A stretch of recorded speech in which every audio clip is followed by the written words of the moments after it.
Мен Махмудов Тимур, жарандык активист. Бул Атбашы районундагы логистикалык борбор боюнча кичине маалымат берип өтөйүн дегем.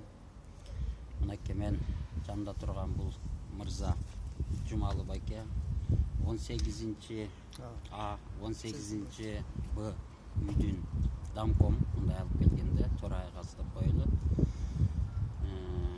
Маалыматтар менен угуп барып ордунан таанышып, документтерин көрүп таанышып, бул жерде Эмил Абдыкадыров бул киши мурда Бишкек шаар мэриясында иштеп кеткен. Анын байкеси Абдыкадыров Замирдин жубайы Арсланбекова, Арсаналиева, Нурила. Бул ошол эки үйдүн ортосундагы жанагы прилагающий территорияны жанталашып 360 батирдин каршылыгына карабастан жанталашып ошол эки үйдүн ортосунда бош турган жерди бир аз иштетип жүрүп турт. Ошол арендага таянып өзүнө кызыл китеп чыгарып алайын на частный собственность деп. Ошонун айынан бул карапайым байкуштар 2014 жылдан бери мына бүгүнгүгө чейин соттошуп келаткан. Мына бүгүн шаардык соттун соттук коллегалары Арсаналиева Нурилан берген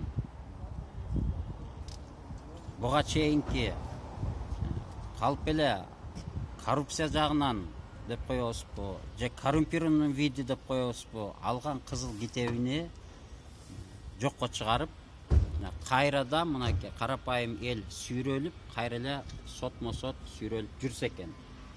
Ошондуктан урматтуу Атбашы районунун тургундары, мынакей сиздер өзүңүздөр бизден жакшы билесиздер, ал жакта жашайсыздар. Нарында 30 градус суук болсо мектептер жабылат. Анан ал жерде араң эле чөп өскөн жер болуп атса, буну Абдыкадыров Эмил деген Кытайдын какой-то бир шылуун бизнесмендерин алып келип, ал жерге бир фабрика, завод курмай маселе эмес, каким-то образом ал жерди булар тартып алмай. Мен Сооронбай Шарипович кайрылып кетет элем. Сиз келгенде коррупция менен күрөшөм, пенсияны көтөрөм деп келгенсиз. Бирок көрсө Кытайдын президенти Си Цзиньпинди чакырып,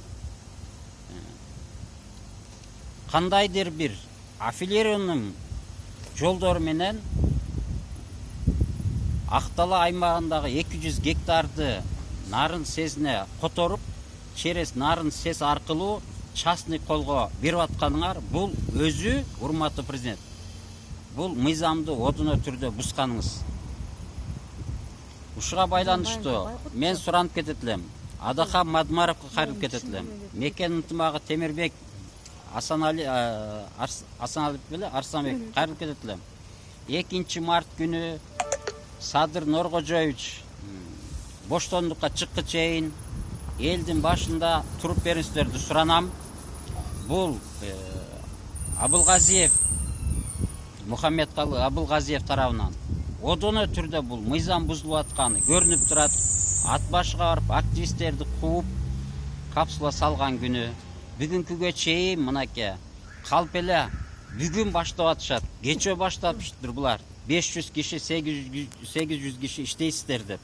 Буга чейин Эмил Абдыкадыров 5000 киши кол койгон, макулдугуну берген деп. Эл эми билип атпайбы бул жерден? Көрсө бул жер Кытайларга өтүп кетип аткан. Дагы бир рет суранып кетет элем. Сооронбай Шарипович, эгерде сиз 2 мартка чейин, мына 28 март 5-күн болот экен 2020 жылы. Же сиз ойлоңуз, коррупция менен күрөшүп, ушул токтомду жокко чыгарсаңыздар, Кыргыз мамлекетине бир татыктуу президент иретинде иштеңиз.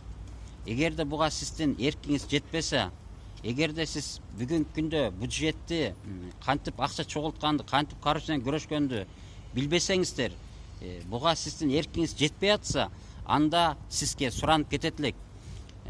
2 мартка чейин президенттик мөөнөттү бекитип бериңизди суранам. Бизге тынчтык керек, ынтымак керек. Кыргызстан эли татыктуу эл сыйлаган лидер кылып өзгө президент шайлалат дейт. Рахмат.